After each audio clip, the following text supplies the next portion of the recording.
Hey everyone, if you can hear me, that would be great. It looks like my audio is on. Great, thank you, Maria.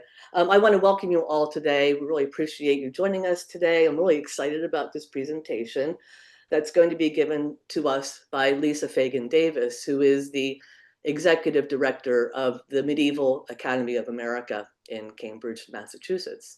And I just want to mention briefly that the Medieval Academy administers our fellowship and awards program called the Shallock Awards Program. And you want to check that out on our website. It's r3.org.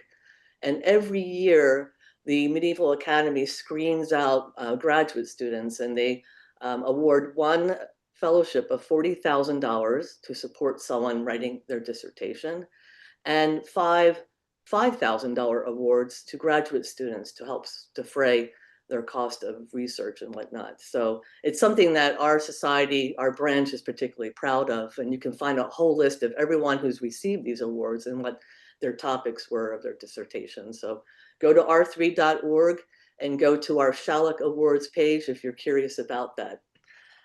I also want to mention that the board has decided on the dates and location for our next general membership meeting. It's going to be in 2026, next year, and the dates are Friday, October 30th through Sunday, November 1st, and it's going to be in New Haven, Connecticut. And we're really excited about this venue. We're already talking to the curator of medieval documents at the Beinecke Library, and we have something really special planned there. So I hope that you'll all mark your calendars, and hopefully we'll get to see you in person. And finally, my last bit of announcements is our next Zoom talk on behalf of the American branch is going to be on Sunday, August 24th at noon. And it's going to be about the vocal reconstruction of Richard III. We're going to hear from the project leader, Yvonne Morley Chase, who is a vocal coach in the UK, and she's worked with many different experts interdisciplinarily, coming from pathology, anatomy, linguistics, and reconstruction of Richard III's face and his neck, and all the various aspects of how he would have spoken the English language in 1480s, which is very different from how we speak English today because of the great vowel shift. So we hope you can join us on August 24th for that talk. And without further ado, today's subject is on medieval manuscripts in North America. How the heck did they get here? Who were these people collecting them? We have one of the great experts on European and manuscripts with us today, Lisa Davis. We're so thankful for you to join us today. And without further ado, I'm going to turn things over to you. Thank you. Thank you so, so much, Susan. It's such a pleasure to be here in my work running the Medieval Academy. So the Medieval Academy is the learned society that supports the work of medievalists worldwide. We have 3,000 members around the world. We happen to be based in the United States, and most of our members are in the US and Canada, but we do have members all over the planet. And if you're interested, I encourage you to go to our website. It's very inexpensive to become a member. You get the journal Speculum that we publish. That is the #1 journal of medieval studies in the world. We have a conference. We give out grants, including the Shallock program funded by the Richard III Society American branch. So, in my own scholarship, I have always been very interested in medieval European manuscripts and Renaissance European manuscripts that have made their way to the United States. There is a kind of a common misperception that if you want to see medieval manuscripts, you have to cross the ocean. And I am here to tell you today that that is simply not true. There are tens of thousands of early European manuscripts in the US, in every state, in surprising, unexpected places, probably near where you are sitting right at this moment. But how did they get here? Why are they here? Why are there manuscripts in Iowa? Why are there manuscripts in Nevada? Why are there manuscripts in Utah? For me, sometimes that's the most interesting question you can ask. It is believed that the first pre-1600 European codex in the American colonies arrived around 1714. It's this 15th century copy of Vincent of Beauvais' Speculum Humanae Salvationis, given to Yale by Eli Yale himself. And the manuscript is Beinecke Manuscript 27. It is inscribed on the front cover, Yale College Library, 1715. But no one really knew exactly how many manuscripts there were until 2 centuries later, when Library of Congress bibliographer Seymour DeRicci published his census of medieval and Renaissance manuscripts in the United States and Canada in 1935. The census comprises 2 huge volumes and some indices, and organized by state and city, running from Little Rock, Arkansas to Oshkosh, Wyoming, plus Canada. The census provides brief descriptions for about 7,900 codices and 5,000 individual manuscript leaves, 8,500 of those in 195 institutional as opposed to private collections. By 1962, when Misters Fay and Bond published their supplement to the census, the numbers had grown a bit to around 8,000 codices and around 3,000 single leaves in 207 public collections. It's been more than 60 years since then. So, what is the situation now? In 1997, my friend and dear colleague Melissa Conway, who has since passed away, Melissa and I began a 20-year project to take stock of pre-1600 manuscripts in North America to update the numbers recorded in the supplement. 20 years later, in 2016, our Directory of Collections in the United States and Canada with pre-1600 manuscript holdings was published by the Bibliographical Society of America. It is available online as an open access PDF at this URL. And if you just take your phone and flash it at the QR code, you can open the website and explore it yourself. Look up your town, look up where you're living right now, or cities that are near you, and you'll be very surprised to find that there may be medieval manuscripts right around the corner from you. Our data revealed the current count of manuscripts in North America to be about 20,000 codices and 25,000 individual leaves. And actually, that was a decade ago. We've since added to those numbers, or I should say, I have since Melissa passed away. There's significantly more even than that. But even these numbers, 400% increase in 50 years, there was a lot of undercounting. What's really interesting is that the number of codices there in light blue has gone up maybe 2.5 times, but the number of single leaves has mushroomed by nearly 9 times. And I suspect part of that is because people didn't know that they were supposed to count them. They're in a box in the stacks that says miscellaneous fragments. Nobody cares about them. But also, codices are really expensive. Most collections can't go out and buy a book of hours, but they can buy single pages and use them for teaching and research. So, with the census in 1935, the supplement in 1962, and the directory in 2015, we have 3 really good data points to look at the movement of manuscripts across the continent over nearly a century and the development of special collections. So here's the 1935 map. It is weighted, as you might expect, towards the coasts and Chicago, with little sprinklings elsewhere around the country. As we move into the supplement in 1962, we won't see huge changes in those areas.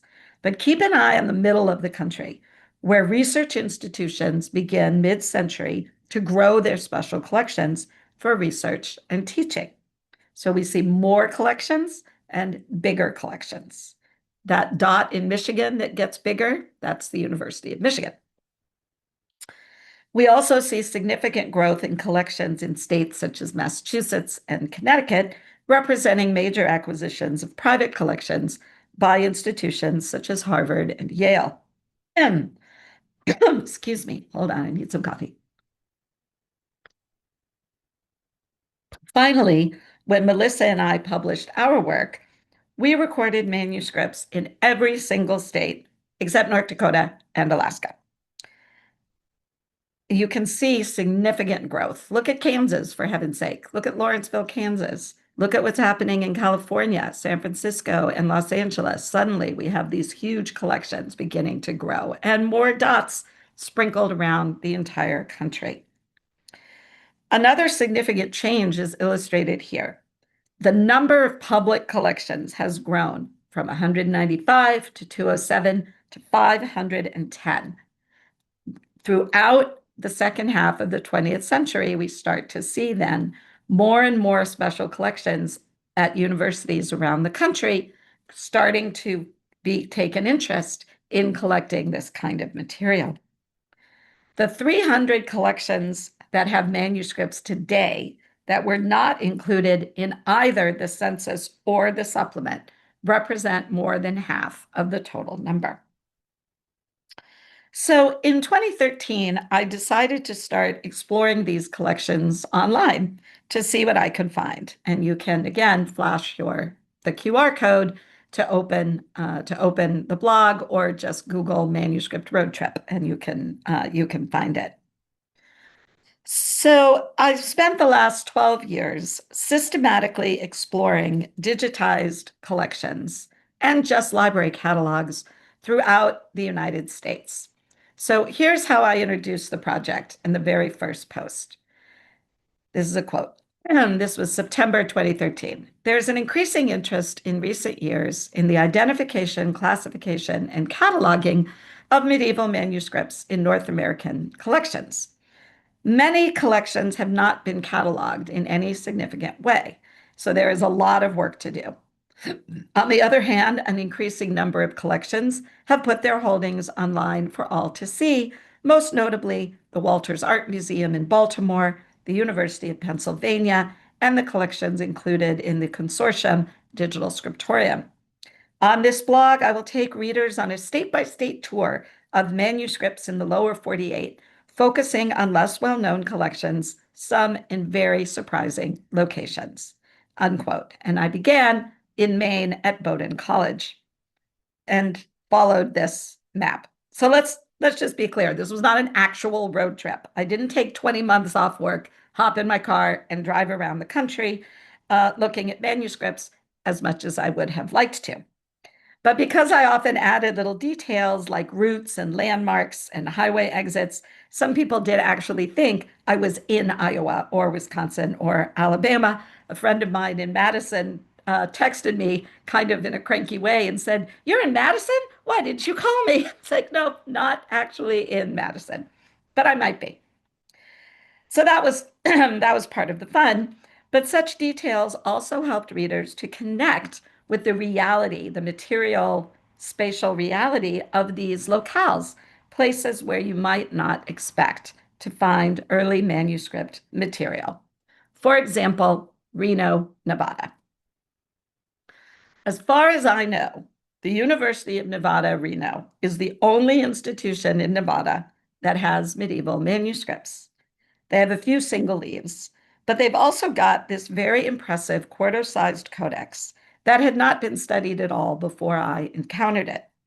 The page on the left of the opening we're looking at here is from the end of the breviary, preserving what appears to be the Common of Evangelists. The spine, as you can see, is broken, and at least one quire has gone missing. The manuscript also contains a psalter, and we see the beginning of the psalter on the right. Although it is not in pristine condition, the historiated initials are delicate and graceful. Here's the Annunciation at the in part of the breviary, and here's King David at the beginning of the Psalter. The big question is, how the heck did it get to Nevada? And sometimes, as it turns out, the story of a manuscript's journey from there and then to here and now is just as interesting, or more so, than the manuscript itself. And this is one such story. The liturgical evidence within the breviary indicates definitively that the manuscript was made to be used in the Cathedral of Le Mans in France, and it was made in the early to mid 15th century. But how did it get from 15th century Le Mans to 21st century Nevada? This manuscript has had a fascinating life and a difficult journey. First of all, my research found that a breviary was given to the Le Mans Cathedral in the 15th century with the understanding that the priest would say special prayers for the soul of the donor each year. This is a very common practice. That breviary was stored in a niche on the southern side of one of the pillars just past the crossing. Now, I can't prove that the breviary stored in the niche was, in fact, the one in Nevada. But given the dimensions of the book and the dimensions of the niche, which I got by emailing someone who works at the cathedral who ran with a measuring tape and measured the niche for me, the book actually would have been a perfect fit. These holes around the perimeter of the niche indicate that the manuscript, whatever manuscript it was once protected by a metal grill. The officiant would have been obliged to reach between the bars to turn the pages. The Cathedral of Le Mans was sacked in May of 1562 by those crazy Huguenots. The metal grill work was stolen, and of course, the manuscript was looted as well. We don't actually know exactly what happened next, although the current binding incorporates an 18th century English document. So that indicates that by the time it was bound in its current binding, it had, in fact, crossed the channel. The breviary resurfaced in the 1920s when it was acquired by perhaps the most unlikely person imaginable, a silent movie actor named Gareth Hughes. Born William John Hughes in 1894, Gareth Hughes was a Welsh actor who made a name for himself on Broadway in the 1910s and in the Hollywood silent film industry of the 1920s. He enjoyed the lavish and perhaps even promiscuous lifestyle of a Hollywood darling throughout the 1920s, and his opulent Los Angeles home revealed an early interest in the Gothic aesthetic. He continued to act in film and on stage, even after the 1929 stock market crash left him essentially penniless. His work in the 1930s as director of Shakespearean and religious theater in Los Angeles may have spurred his own religious transformation. In the early 1940s, Hughes took monastic vows at the Protestant Episcopal Monastery of the Society of St. John the Evangelist in Cambridge, Massachusetts, taking the name Brother David, perhaps in honor of St. David, the patron of Wales. He was sent on a mission to Nevada in 1944 as a missionary to the Paiute tribe at Pyramid Lake, where he served with fervor and devotion for more than a decade. While teaching at Pyramid Lake, Hughes joined the English department at the University of Nevada in Reno, contributing a portion of his earnings to the mission. He proudly exhibited the breviary and other items of his collection in the 1950s. Here's the breviary on the left in a newspaper article about the exhibition. While he found his missionary work extremely satisfying, it was exhausting and difficult. He left in 1956 and took a position as an officiant at a Reno wedding chapel. That's a change of profession. After a brief return to Wales, he retired to California in 1958 to live the remainder of his life in the motion picture country home for retired movie and industry performers and participants in Woodland Hills retirement community. He displayed his collection on the wall of the small room there, and several of the leaves currently shown on the wall here can in fact be identified in the collection of the University of Nevada in Reno. A year before his death in 1965, he gave the breviary to the university. He died of complications of byssinosis, a lint-borne respiratory disease he contracted from years of sorting donated clothing at Pyramid Lake, and his cremated remains were buried at the Masonic Memorial Gardens Cemetery in Reno.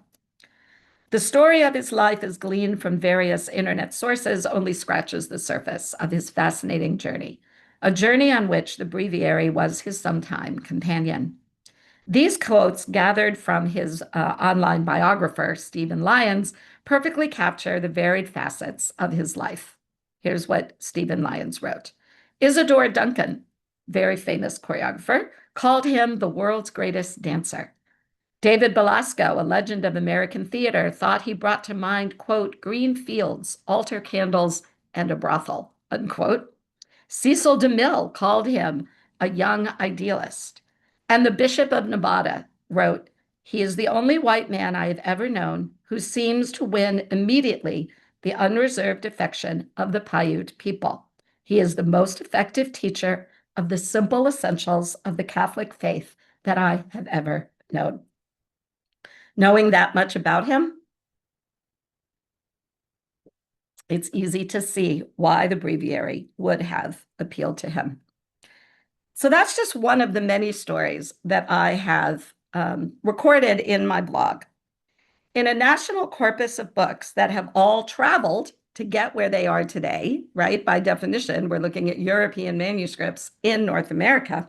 It's really, really important for holding collections to conduct detailed provenance research to ensure that everything in their collection was all acquired legally.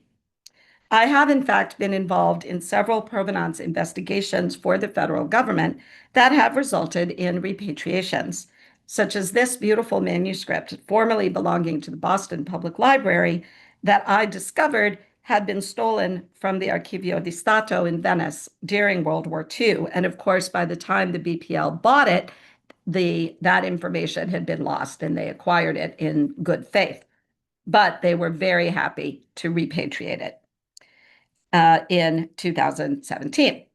Thanks to my research, the manuscript was returned to the Republic of Italy in 2017.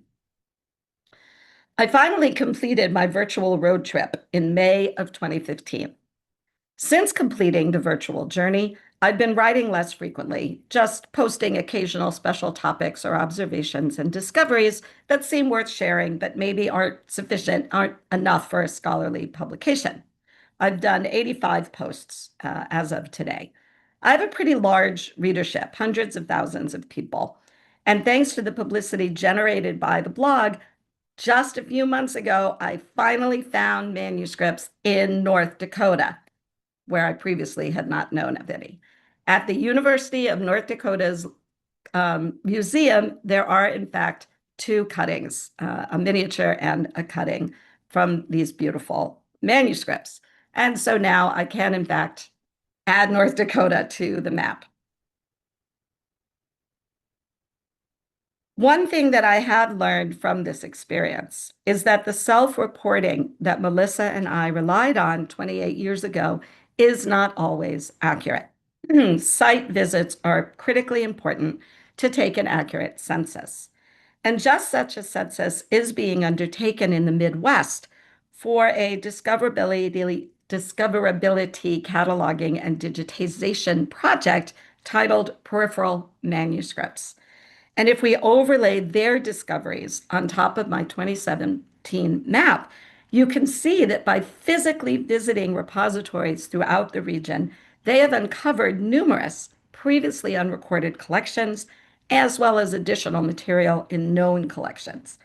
Their results suggest that there is a significant amount of material in North American collections still to be identified. And there are also lessons to be learned in general about the corpus of manuscripts that we have. The development of collections of European pre-modern manuscripts in North America was and is significantly different from the development of European collections. First of all, every European manuscript in North America has had a value placed on it, either by sale or gift or theft or legacy. And of course, they've all traveled. And those observations explain these major features. We have way more than our fair share of illuminated or decorated manuscripts because those were the ones that collectors wanted to buy.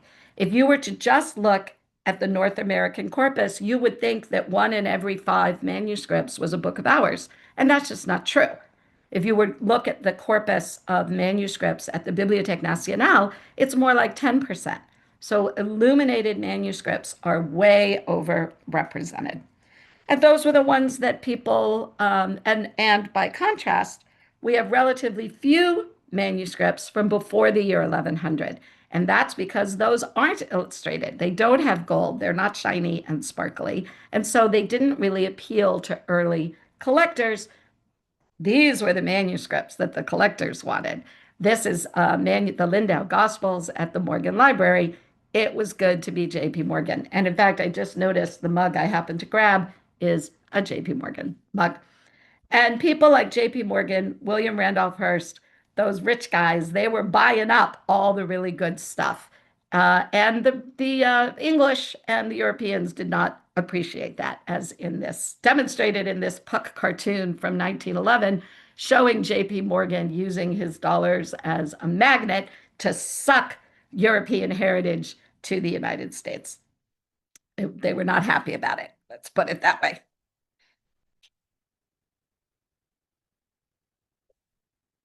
Our collections, so another observation, our collections were formed on an ad hoc basis, built up selectively, manuscript by manuscript. So we have very few, if any, coherent collections that come to us from a single point of origin. In Europe, by contrast, many collections at religious institutions like monasteries, nunneries, and cathedrals were gathered up into national or municipal collections at periods of upheaval, such as the French Revolution or the establishment of the Church of England. And then finally, the very American practice of early 20th century biblioclasm had an enormous impact on our national corpus, leaving us with tens of thousands of single leaves scattered across North America. In fact, if we return to the data that Melissa and I compiled, you'll see that the new collections, the ones that were not recorded in the census or supplement, have a significantly higher proportion of single leaves than codices. And as I mentioned before, that's because these are new collections that could not afford to buy manuscripts. Codices 100 years ago were a lot less expensive than they are today. So the older collections were able to take advantage of that relatively plentiful and cheaper market, as opposed to today, where manuscript prices have just soared. The practice of biblioclasm, of leaf cutting, taking apart books to be sold page by page, is a very unfortunate but very American capitalist phenomenon. The rise of antiquarianism in the late 19th and early 20th century impacted the rare book and manuscript trade in ways that would have long-term implications for the selling and buying of manuscript fragments, especially in North America. In addition to trimmed cuttings and albums of binding fragments or miniatures, whole single leaves start to appear on the market with an increasing frequency. Booksellers came to the realization that they would make a lot more money if they broke manuscripts apart, selling 250 single leaves to 250 buyers instead of one book to one buyer. As Christopher DeHamel puts it, this marks the crucial turning point of our story. When all parts of a dismembered manuscript become collectible, as you would expect, the antiquarian book trade obligingly changed gear. Booksellers begin breaking manuscripts to sell leaf by leaf. Unquote. The Americans catch on to this practice in the 1920s or so and begin gleefully breaking up books, selling them off page by page. And what dealers broke, collectors bought.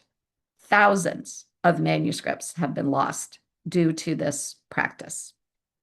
From masters of industry to small town collectors, with new industry-fueled wealth, major museums, small colleges, bibliophiles in the United States were clamoring for matted and framed leaves, in particular leaves from Gothic books of hours or Italian choir books.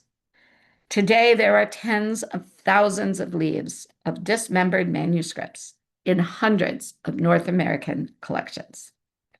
Here's my heat map showing fragments and leaves in U.S. collections. See that cluster in the Ohio Valley and the Great Lakes region? That is almost entirely due to this gentleman, Otto Frederick Egge, who some of you may have heard of. Egge was the most notorious of the 20th century bookbreakers. A self-proclaimed bibliophile and biblioclast, he spent most of his career as a professor of art history at the Cleveland Museum of Art and at Case Western Reserve in Ohio. He was a collector, but he was also a bookbreaker. best known for breaking apart manuscripts and early printed books in the 1930s and 1940s, selling them off leaf by leaf at a massive profit. He wasn't the first to do this, but he was particularly profligate. Eggy defended his biblioclasm with what he called the noble goal of putting a little bit of the Middle Ages within the economic grasp of even the humblest collector or smallest institution. In this 1938 article in a hobbyist journal called Avocations, Eggy explained, book terrors have been cursed and condemned, but have they ever been praised or justified? No, no, they haven't. Surely, to allow 1,000 people to have and to hold an original manuscript leaf and to get the thrill and understanding that comes only from actual and frequent contact with these art heritages is justification enough for the scattering of fragments. Few indeed can hope to own a complete manuscript book. Hundreds may own a leaf. Well, his actions were certainly misguided, but he was correct in one important respect. Small collections throughout the United States that could never have afforded to buy entire codices are today the proud possessors of significant teaching collections of medieval manuscript leaves. Several thousand leaves from several hundred manuscripts that passed through Eggy's hands can now be identified in at least 120 North American collections in at least 25 states. Eggy and his wife Louise used the leaves of several dozen manuscripts to create thematic portfolios for sale, boxed sets. So I would take one leaf of this manuscript, one of this, and so on, and build them up into a deck of manuscript leaves, each of which was from a different codex. The most common of these are titled 50 Original Leaves from Medieval Manuscripts, Original Leaves from Famous Books, and Original Leaves from Famous Bibles. The leaves were taped into custom mats with a distinctive red fillet border and the Eggy's handwritten notes across the bottom. And then they were stored in custom buckram boxes. Now, the reason this is really important is because in these boxes, the leaves are always numbered the same way. So number 5 in one portfolio is from the same manuscript as number 5 in every other portfolio of the same name. There were 40 such boxes titled 50 Original Leaves of Medieval Manuscripts. 31 have been located. In each of those 31 boxes are 50 leaves from the same 50 manuscripts. Number 15 in the 50 Original Leaves box is always a leaf of this beautiful 13th century liturgical manuscript that I've been studying for more than a decade, known as the Beauvais Missal. I've actually found 122 leaves so far out of 302, so I'm making progress. My map showing the locations of these leaves, blue are public collections, red are private, demonstrates just how American the phenomenon of book breaking was. Outside of North America, all of the leaves I've found are in private hands, except for one in Australia. That's because in Europe and Asia, special collections libraries are older, larger, better established. They don't need to buy single leaves. And of course, in Australia, the collections are even newer than those in the US, and they are just as strapped for cash.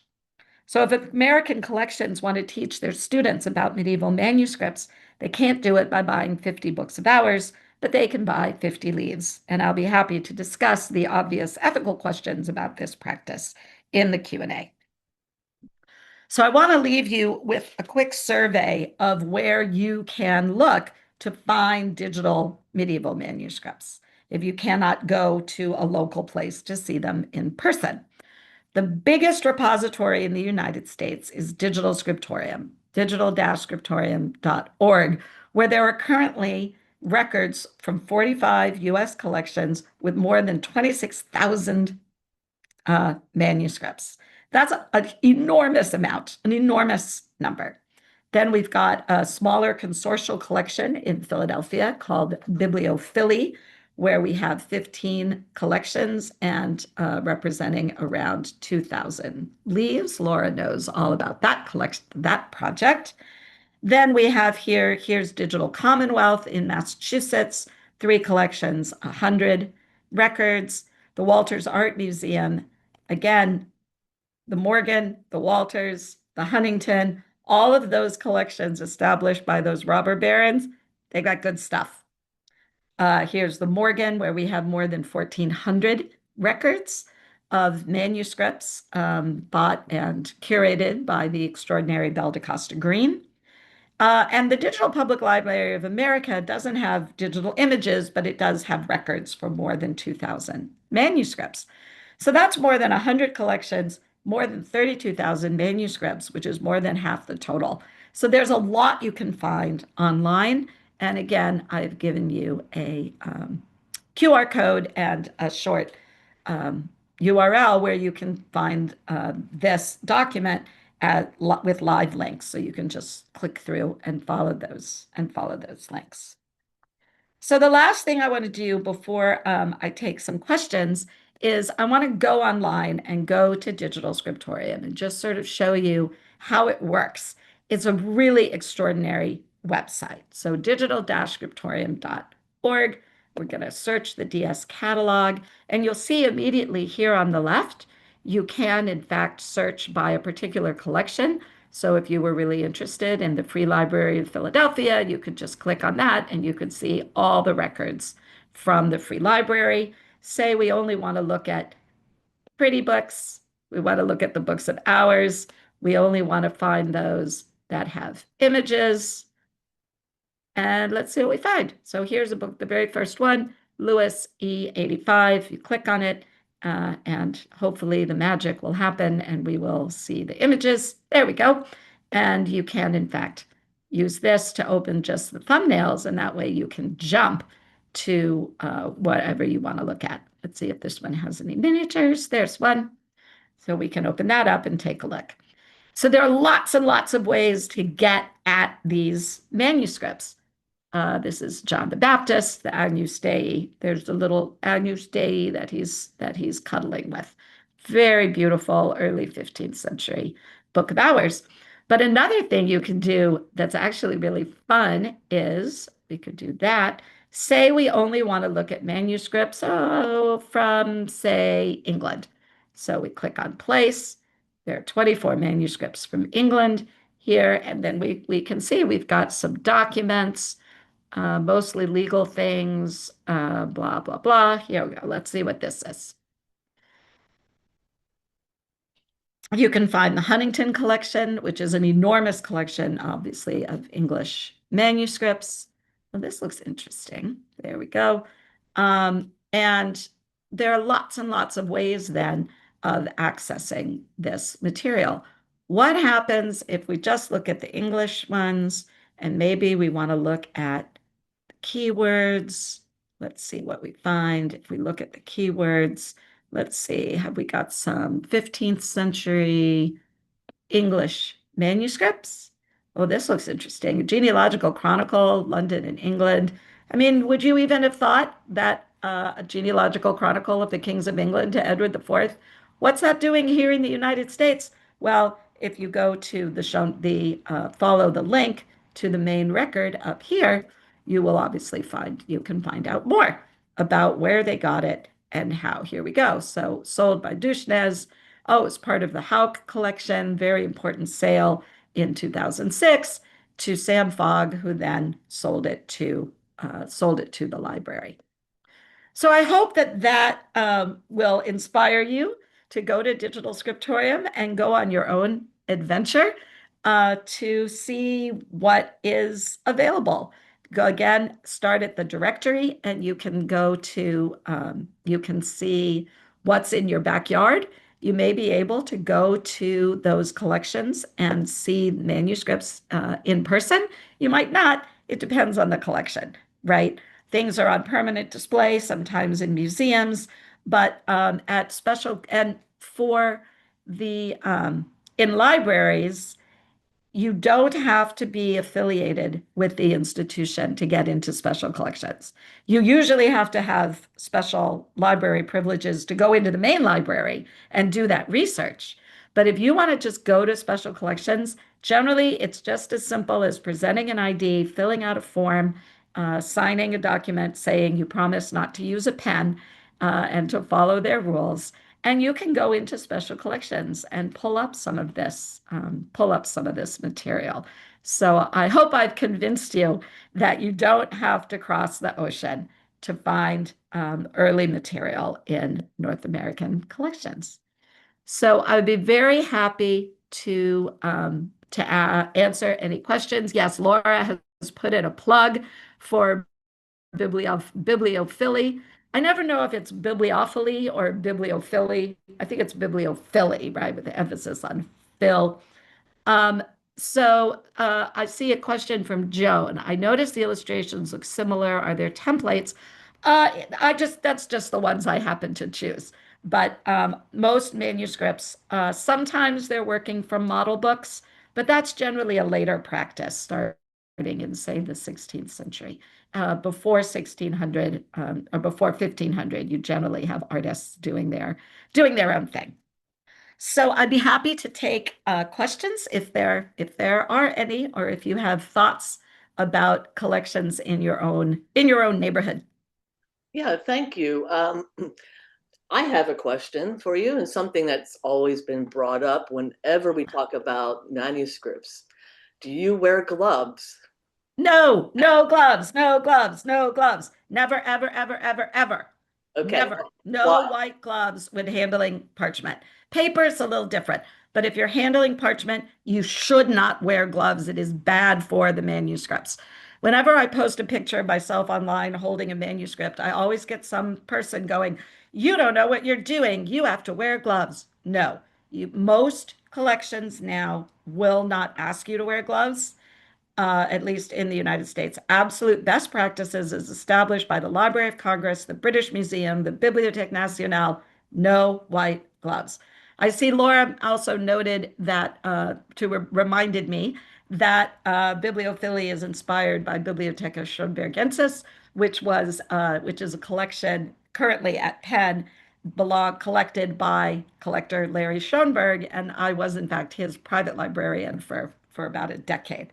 So that's a collection that is important to me, and I did a lot of the descriptions for Bibliotheca Schombergiensis. Yeah, there was a question earlier up in the chat. Perhaps you didn't see it, but Joan asked whether your survey of the manuscripts, did those manuscripts include those that were prepared outside of Europe? No, we intentionally did not look at manuscripts from outside of Europe because it wasn't our expertise. Melissa and I are European, but there's a lot of non-Western material, and handling and dealing with non-Western material in a Western collection requires an additional level of research and sensitivity because a lot of those manuscripts were looted during war with no understanding of what they are, what they say. You find a lot of Qurans, and a Quran is a really different object from a Bible. The Quran itself, the book, is a sacred object. The text of the Bible is sacred, but not the object itself. And so taking apart a Quran is a very serious and deeply offensive desecration. It's like taking a Torah and cutting it up. You know, a Torah scroll is also a sacred object. So you really have to add this extra layer of research and sensitivity when you're dealing with non-Western manuscripts. And I'm glad Sally Kyle wrote in the chats. She says she based the search for primary source material in the U.S.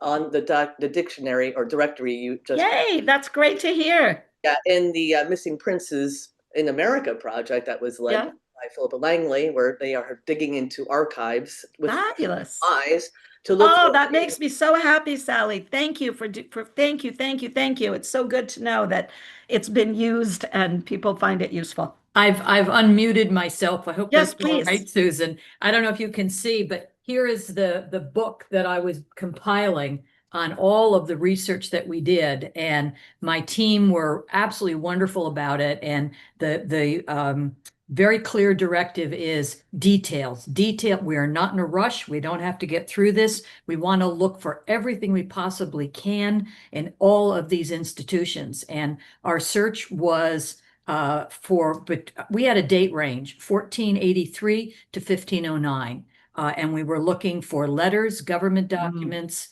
wills, rolls of any kind, not interested in art, not interested in music, et cetera, et cetera. So we had a very clear directive and we hit each one of the institutions.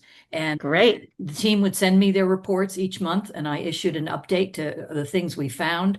We found Fabulous. Theoretically the hair of Edward IV at Emory Nice. University, which I we love a little relic there, a yeah, little relic exactly. Yeah, collecting. we kind of question that. We found errors in logging at Stanford University. Of There are course. diplomatic documents that Sure. have been incorrectly abstracted, and I Yeah. was Well, working that's with not a surprise. the people there to let them know you got a problem here. We Well, so found. let me just jump in for 1 second. Mhm. It's really, I mean, we all get cranky when catalogs aren't right, but we really need to be diplomatic about how we approach that, right? Librarians all have enormous backlogs. They're being asked to do things that are not within their skill set necessarily, and their job is to just put the material out there so that you can find it and then you can add to it, right? I mean, the librarian isn't going to be able to catalog every single object in great detail. So I hopefully they will update the records based on what you have told them, but there's no guarantee that that's going to happen immediately because everyone is overstaffed and underpaid, Sure. underpaid, and under resourced. So it's wonderful that you're doing that work, but let's be sure to be kind to our librarians. I I, guess of is what course, I'm am kind saying. to librarians, being a librarian myself. So Right, but it's I'm really, but what you've done here is make my point for me, which is the site visits are critically important, right? Mhm. So you're looking in the catalog, you look on the online catalog, you find a thing that maybe looks interesting. If it hasn't been digitized and they can't digitize it for you, which they might not be able to do again because they have a backlog of 8 million other things, you can then go and look at it yourself. And that's really, really important. Thank you, Sally. That's a really, Sure. really great example of why this is so important. It looks like it was a really terrific project. Congratulations. It took us about 5 years to get through all the things. Yeah. We found a bunch of things. We didn't find the smoking gun of what happened to the missing princes, no letter explaining it. But we found a lot of really, really interesting It's in things. the Epstein files. Sorry. Oh, God. I'm sorry. I couldn't resist. Um, I have a little show and tell, if you don't mind. Sure. Go ahead. So this object, my husband and I Oh, lovely. purchased in England at the Portobello Road auctions, or not auctions, the flea market that's held every weekend in London on Portobello Road. It's very famous. And it's from 1415. And it really prompted my husband to start learning Latin and to start learning paleography just from that one document. It's the bottom of a deed of gift that went from one guy to another guy in a place called Ashby de la Zouche, which sounds like it's French, but actually it's right outside Leicestershire. So he learned the art and science of being able to read these documents. But the question I have for you, Lisa, is what do you tell someone like me and my husband who are visiting England and we go to a flea market, or maybe we're in France and we go to a flea market and someone's selling Mhm. manuscripts?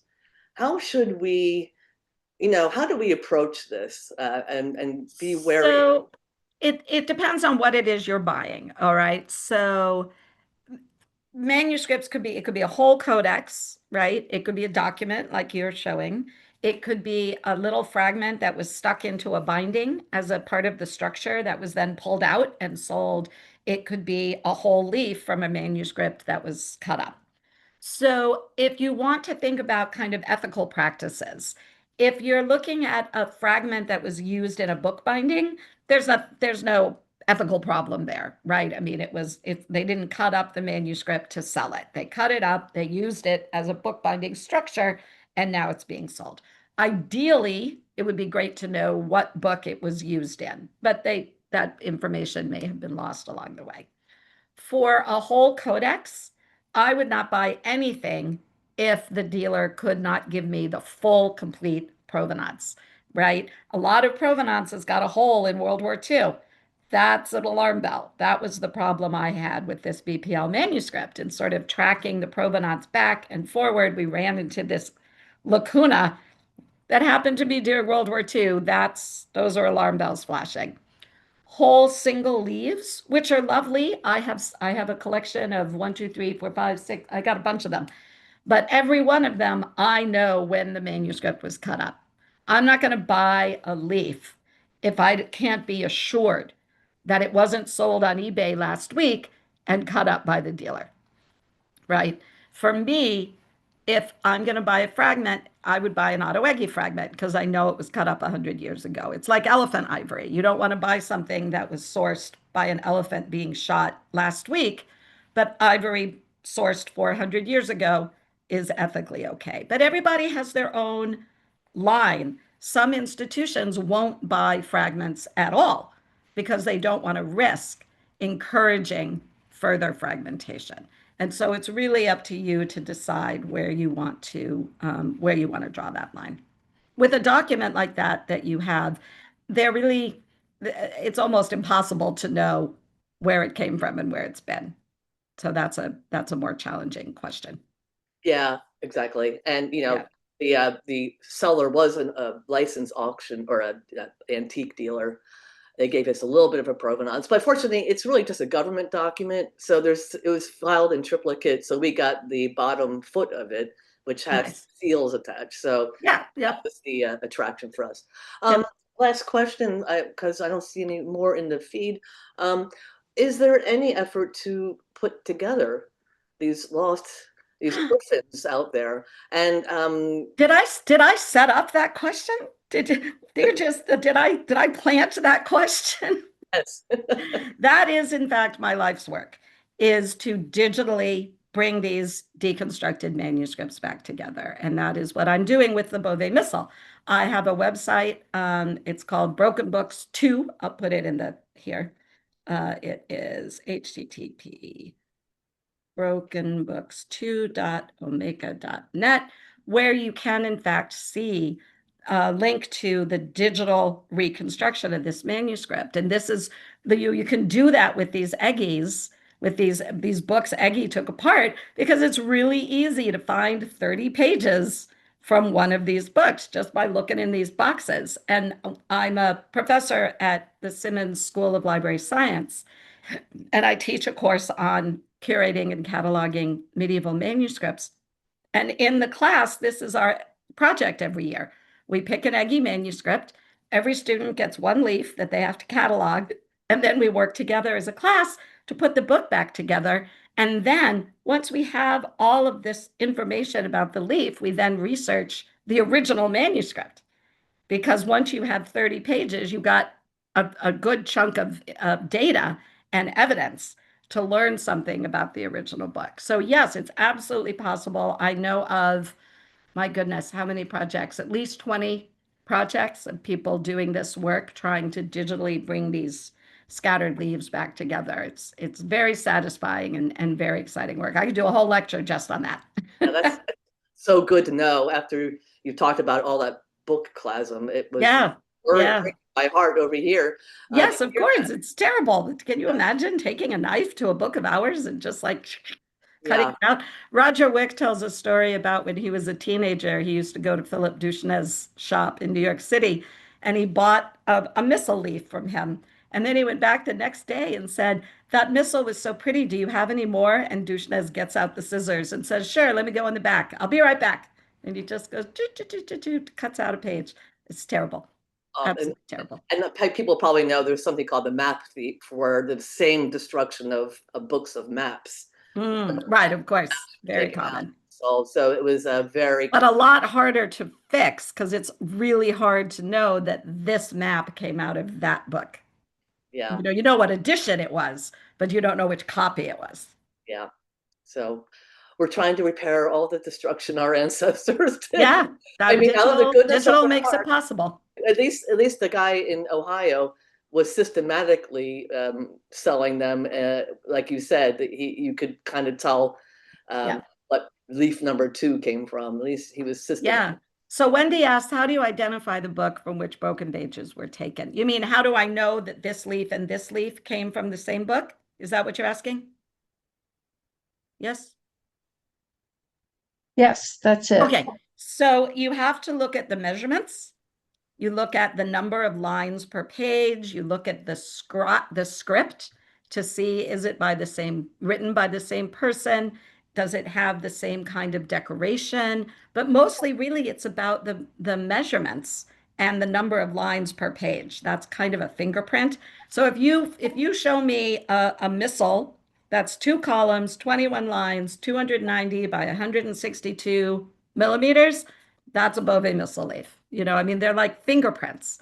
Even leaves that have similar measurements, but not the same. If they're the same, it's the same. It's going to be the same. And I have actually a shared folder, a website where I posted pictures and all the data. So you could actually go and say, well, I have a Book of Hours leaf. I wonder if it's one of these eggies. So you can go and look up the measurements and look up the number of lines and see another picture and compare your leaf to the sort of reference image on my website, and then you would know, you know. Yes, Fascinating. I do know Michelle Clunan quite well. I worked for her. Carol asked if I know Michelle Clunan at Simmons. I worked with her when she was at California Rare Book School. I taught for her at UCLA, and then when I moved to Boston, she also had moved here, and she was the one who hired me. Yeah, she and I have been friends for years and years. Oh, She and lovely. Sid, I see them all, but they were just here in Philly recently. Ah, So they're such I'll a have to tell her wonderful. about your talk. Yes, She'll please, love it. please tell him It'll hello. love Tell it them too. both. I Tell wish them I both could. I hello wish from I me. could keep it and give it to her. Send it to her somehow because she would love it. Well, I don't think I'm saying anything that Michelle I doesn't know. already That's know. true. Thank you. I mean, maybe we have time for one more quick question before we're out of time, if anyone has anything else.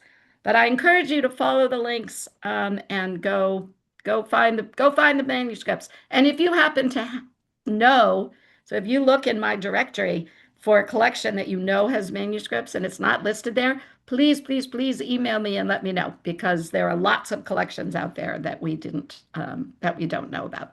Even if you only have one leaf, that counts. Super.